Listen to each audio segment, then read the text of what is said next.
Good eye.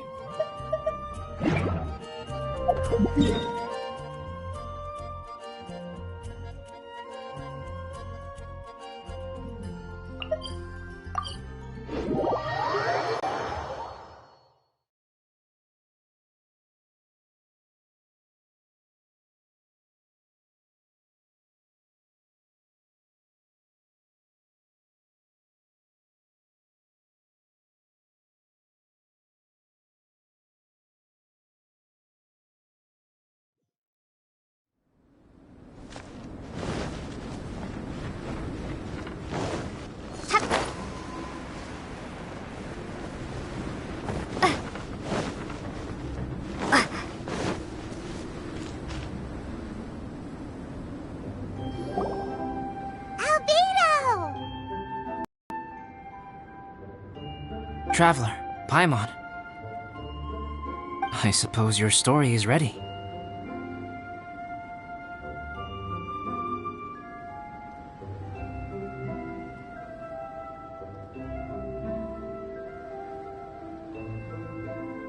Yep. How about you? Do you need some more time?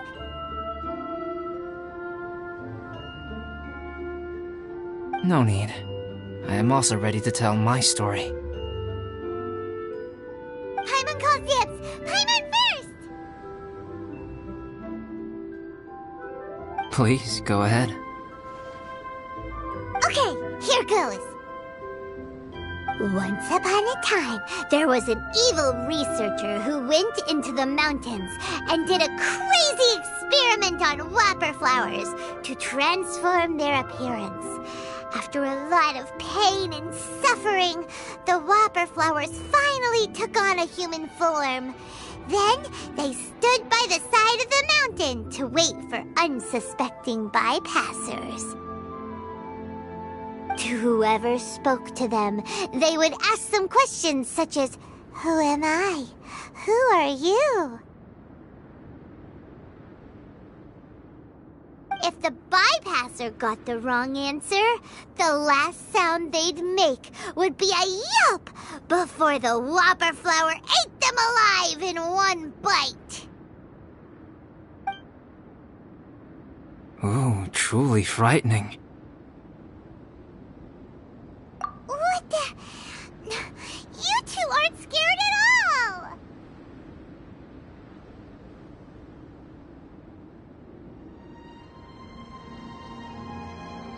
Don't go nitpicking, okay? If you didn't like the story, go write your own!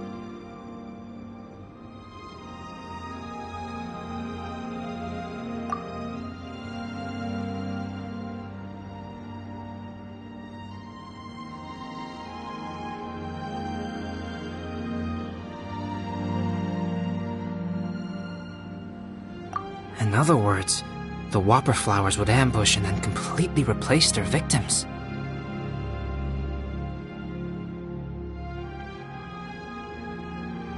And then what? Go back to where the person lives? Enter their home? Eat their whole family? Ah!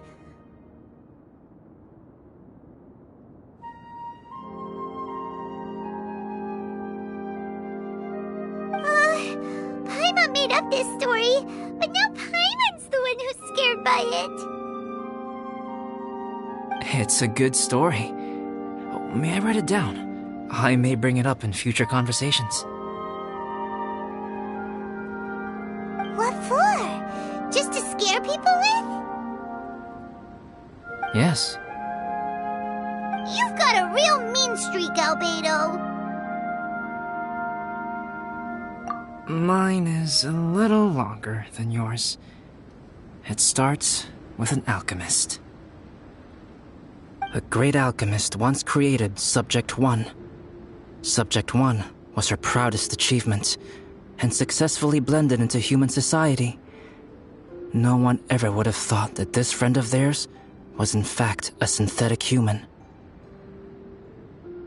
However, unbeknownst to Subject 1, the alchemist had tried the same experiment many times before he had come into being. Some of the rejects from failed experiments had been discarded, but had not died. Subject 2 was one such failed experiment. He was swallowed by a great dragon that came to rest upon a snow-swept mountain. Many years later, he was resurrected by the dragon's mysterious power. He saw all kinds of people on the mountain, including Subject 1, who had somehow miraculously blended in among them. Never in Subject 2's wildest imagination had he thought it possible for experimental life forms such as they to deceive everyone so successfully. This was what Subject 2 wanted. Now, all that Subject 2 desired was to replace Subject 1 and take the joy of his existence for himself.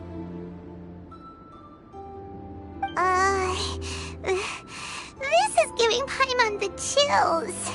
So scary.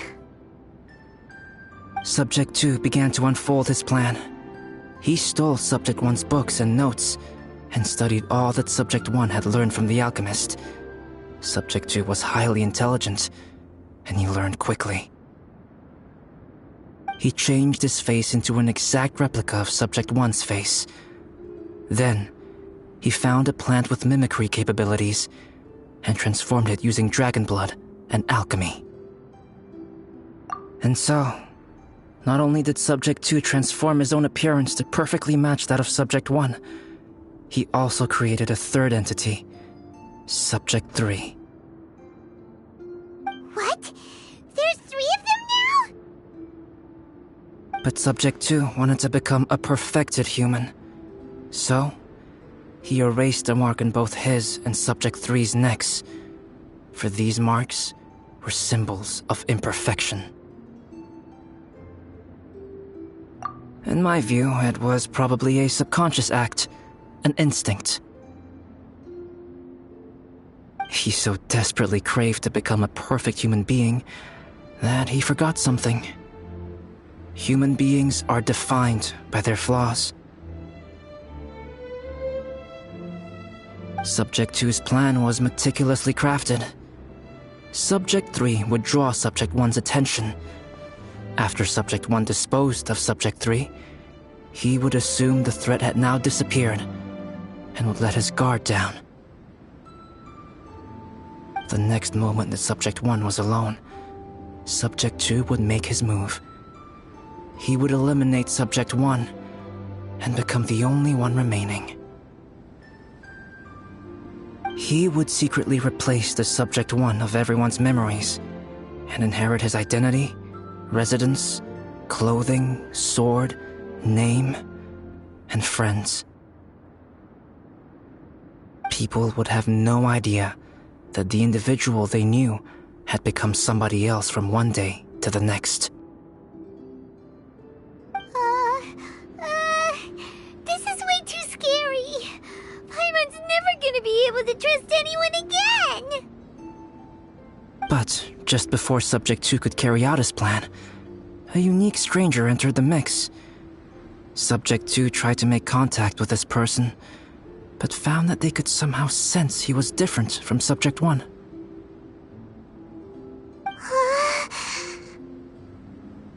What's wrong? Are you scared? What happened then? What happened to the stranger? He became a new stage in Subject 2's plan. One more person that Subject 2 had to dispose of. It's as if there were 3 identical roses in a garden. Only one of the 3 was a fine specimen, while the other 2 were defective specimens that bore poisonous thorns. In all the world, only the gardener who tended to them could tell which was the good specimen. People do not like poisonous plants. Only a perfect rose can fetch a high price. If the inferior specimens wanted to conceal the fact of their worthlessness, they would have to take the gardener out of the picture, using their poisonous thorns. This is exactly what Subject 2 was thinking. So, he hid in the shadows and waited patiently. Maybe soon, he would get his chance to become truly human.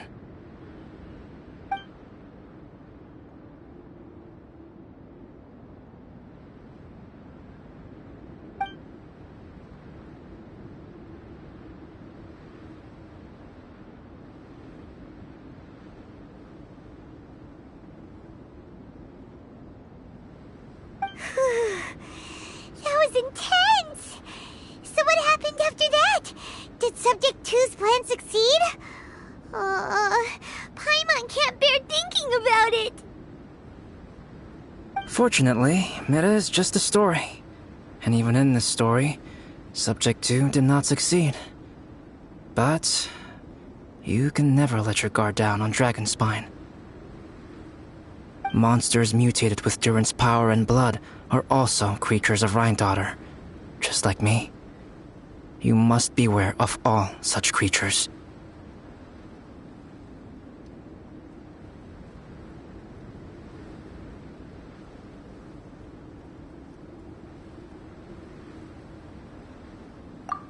I'm glad to hear that. It's okay. I know what I am. You and I are both different, so there is no need for me to hide the truth from you.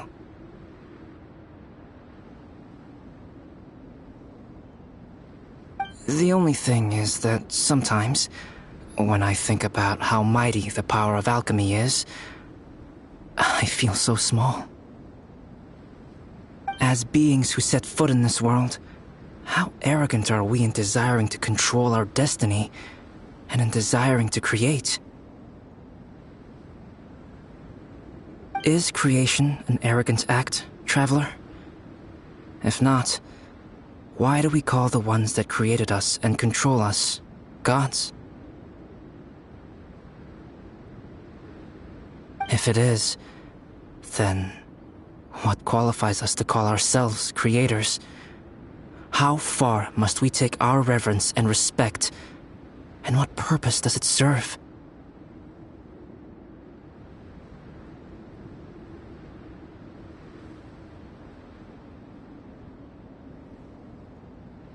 Nothing special, but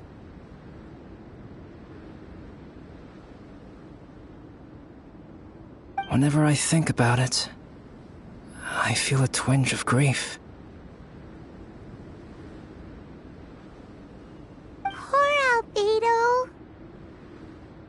Hello? Traveler? Are you here?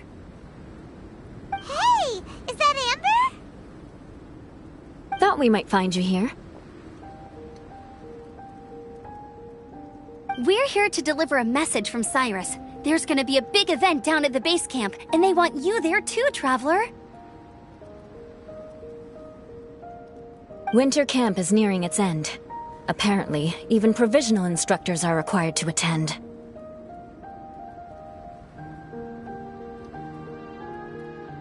Looks like we need to go, Albedo. Bye for now. Then I won't keep you. I have some things to attend to here, so forgive me for not seeing you down. Don't worry about it. There have been no issues getting up and down the mountain recently.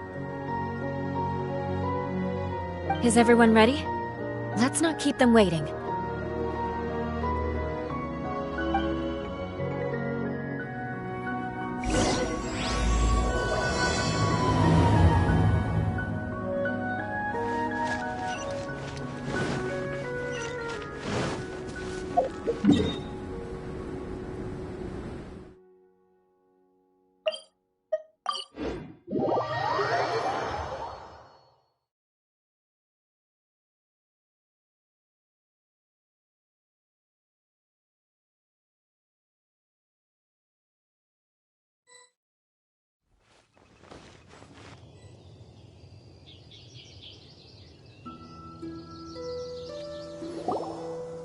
Huh? Who is this guy?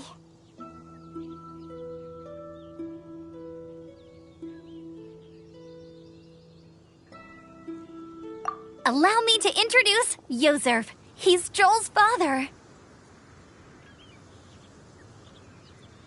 Dad, this is that traveler I was telling you about. The traveler's helped me out loads in the past, and this time we even built a snowman together.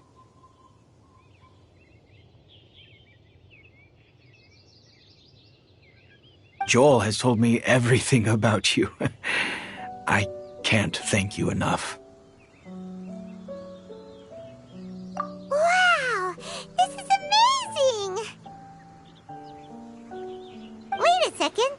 Why is Cyrus discreetly wiping tears away. And what is Pallid doing here? Pallid is the hero of the hour this time. Go on, Pallid. Tell us what happened in your own words. Okay. The weather was fine on that fateful day, and I had a feeling that Lady Luck was smiling down on me. So I trusted my gut and set off to explore somewhere new, somewhere dangerous. Because where there is great danger, there is also great treasure. Why does this sound so hard to believe? But I had only been away from the group for a short while when I fell down a slope and just started rolling. Uh-oh. Did my bad luck rub off on him when we ran into each other on the mountain? The place I fell to was somewhere I didn't recognize, and I'd sustained a few injuries. I remember thinking to myself, this is the worst luck I've ever had in my whole life.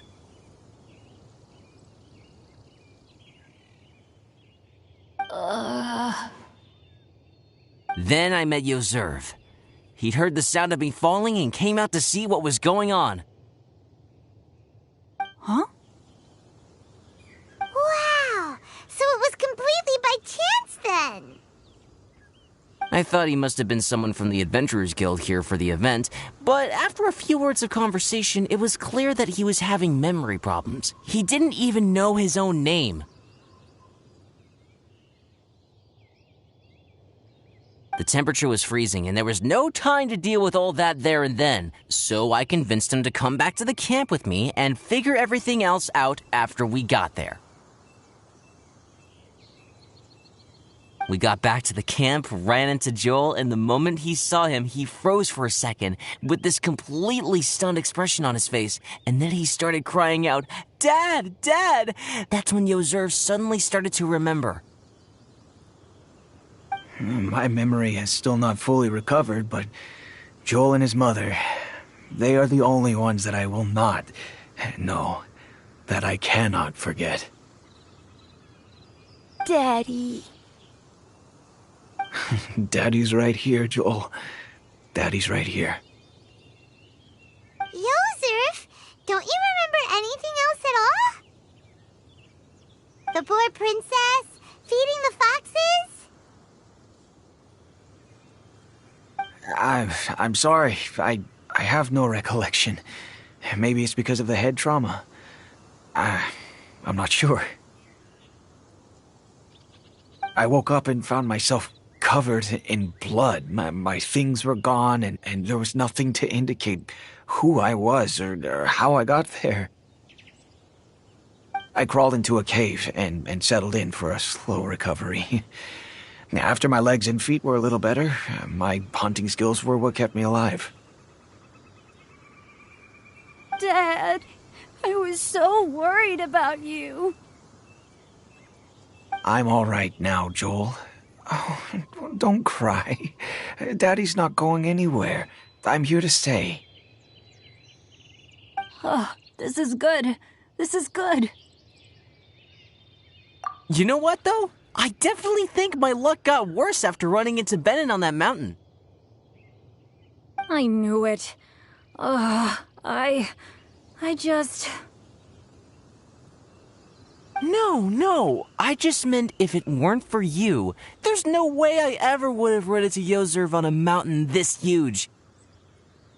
Besides, we got back safely, didn't we? So don't blame yourself. Maybe sometimes miracles can only happen when you get just unlucky enough.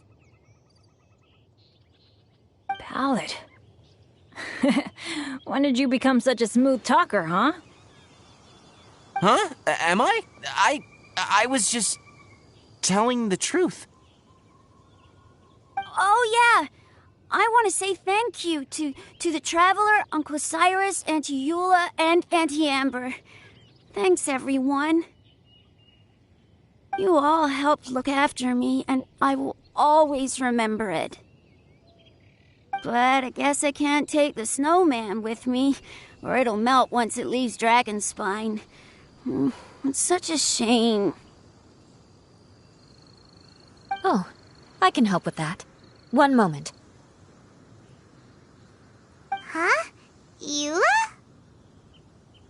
Here, take this. It's powdered rime. Just add it to your snowman, and it will never melt. Wow! Really? Oh, this is awesome! You're the best, Auntie Eula! Dad, I have an unmeltable snowman now! How cool is that? How can I ever repay you all?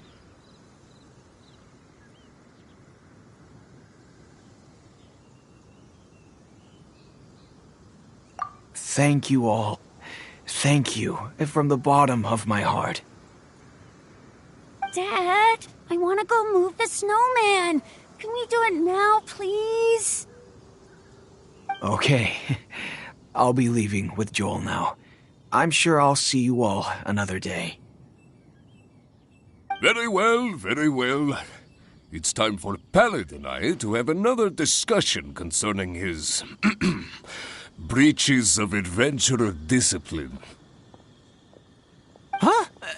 But Cyrus, I think I kind of made up for my mistakes this time, you know? See you guys! Oh, I made this for you and Amber. Think of it as a winter souvenir.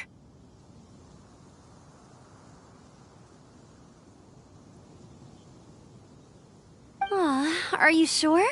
This must be really important to you. Come on now, just take it. No need to make such a fuss. Wow! Now our snowman won't melt either! Great!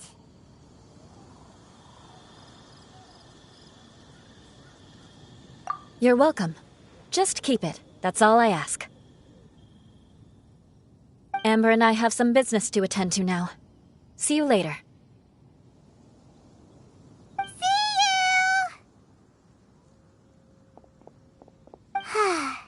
Everyone's gone. Seems like they've all got their own stuff to do now. Oh! You know what? We've been on Dragon's Spine all this time, and somehow Paimon still forgot to ask Albedo about how to make a fruit juicifier machine that could keep the juice fresh. Maybe we should try Timaeus again. He does seem pretty eager to please after all.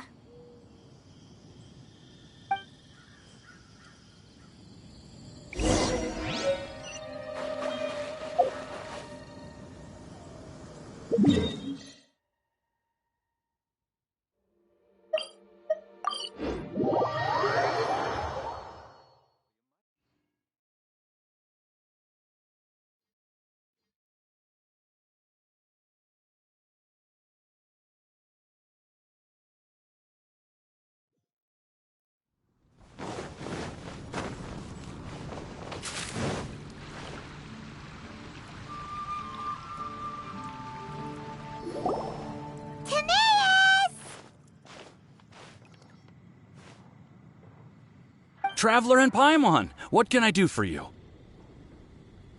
Wait a minute. You've got that mischievous look on your face. Oh, you're not still thinking about that ridiculous juicer thing, are you?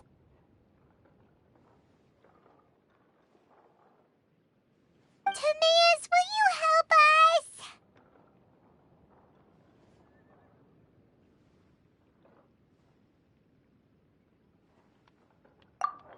Well, if the Traveler isn't really interested, then, yeah, maybe I'll give this one a pass. It's just the weirdest request ever. No, but Paimon's Sunsettias are gonna go to waste without it! In the time it would take me to research something like that, I could probably pick those Sunsettias again 10 times over.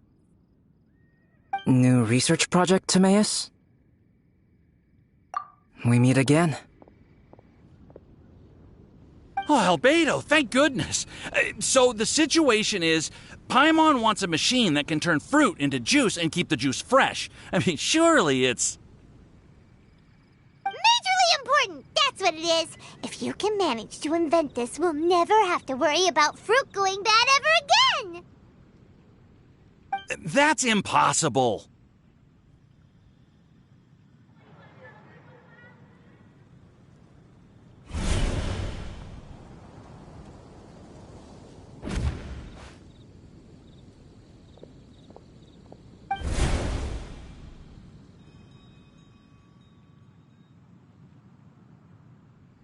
Turning fruit into juice is not hard, but keeping it fresh is more difficult.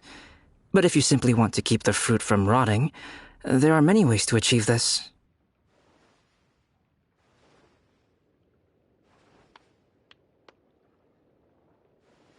Right, Traveler?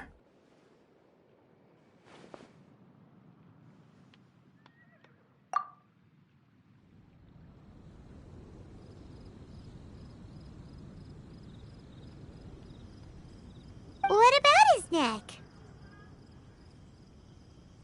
What's wrong? Is there something on my neck?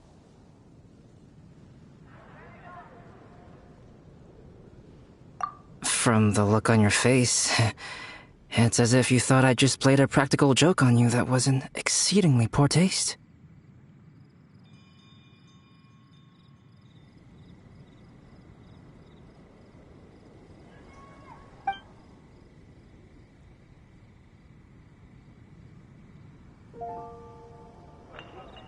Albedo, you were saying, how do you stop fruit from going bad? Well, one way would be to bury your fruit on Dragonspine, where the snow never melts all year round. But then Paimon won't be able to eat them! You could always live on Dragonspine. No, too cold for Paimon. Or you can give the fruit to me, and I would take it to Dragonspine for you. But since you don't like the cold, you'd have to send someone else to pick them up when you want them. This is where you come in, Traveler. Suddenly sounds a lot more feasible with other people doing all the work. Okay then, shall we go with that idea? Fruit buried on Dragonspine will stay fresh for much longer. However, it is also possible that the fruit will sprout and grow into fruit trees. Who knows? Maybe the next time you visit, it will have grown into an orchard. You can water the trees, add fertilizer, and when they finally bear fruit, you will have some fresh sunsettias. No way! Then Paimon will have to be a gardener! That's not the goal here. Oh? Well, I don't think being a gardener is so bad.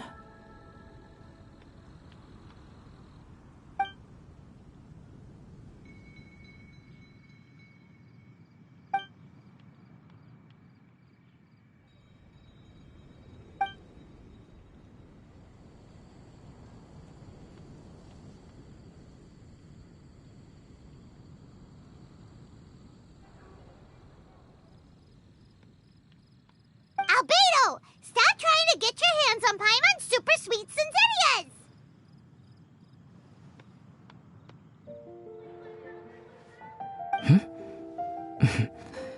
It bothers you, does it? Of course it bothers Paimon! They are the rarest, super-duper sweetest Sensitias ever! And they're not for you! Okay, but they're just Sensitias.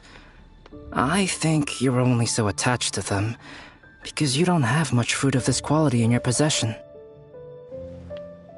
When someone's pockets are full and their spirit is fulfilled, they don't easily fall prey to this kind of yearning. Really?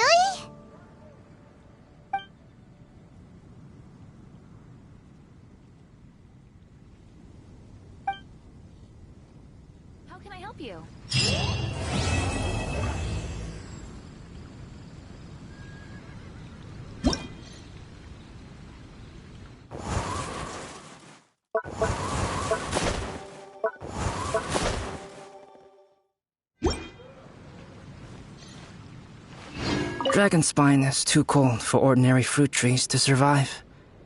But if, one day, Dragonspine did become home to gardens and orchards, there would be more reasons for people to visit. Perhaps a little life is the key to attracting people. Life may exist in all kinds of unfathomable forms, and in all manner of unthinkable environments. Mysterious, yet tenacious. Perhaps this is what makes life so special.